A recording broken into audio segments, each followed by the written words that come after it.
అందరికీ నమస్తే అండి. ఈ పూట మన వీడియో ఏమంటే మార్నింగ్ వాళ్ళు మేము టిఫిన్ తినిన తర్వాత కొన్ని పనులు ఆ పనులు ఏ విధంగా ఉంటాయని చూసేద్దాం ఈరోజు. ఇంకా ఈ రకంగా టిఫిన్లు తినింది అయిపోయిన తర్వాత మాకేమైనా టౌన్లో పనులు ఉంటే బయటకు వెళ్తాం అనమాట. ఇదిగోండి ఈ రకంగా మదనపల్లిలో పర్సనల్ వర్క్ ఉండే ఆ వర్క్ చూసుకుంటూ దాంతో పాటుగా ఈ రకంగా ఎదురు కొయ్యలు తీసుకొచ్చామండి. ఎదురు కర్రలు అంటారు కదా అవేమంటే కొన్ని ఊత కర్రలకి పనికొస్తాయి. మన గార్డెన్ లో చెట్లు కూడా దాన్ని చీల్చి నాటుకోవచ్చు. అది కూడా ఇంకో వీడియోలో మీకు చూపిస్తాను ఏ విధంగా అనేది.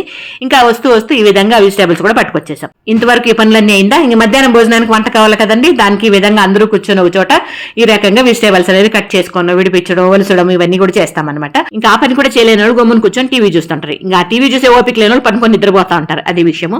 ఇంకా వంటింట్లో వంట అయితే జరుగుతుంది. ఇదిగోండి ఈ విధంగా మన వాళ్ళ వంట అయితే చేస్తూ ఉంటారు. ఇంకా ఇవన్నీ పక్కన పెడితే ఇంకా నేనైతే పాత చీరకి కొత్త బ్లౌజ్ కుట్టించుకున్నానండి. అదే విధంగా ఉంది అని ఫోటో తీసి చూసుకున్నాను అనమాట.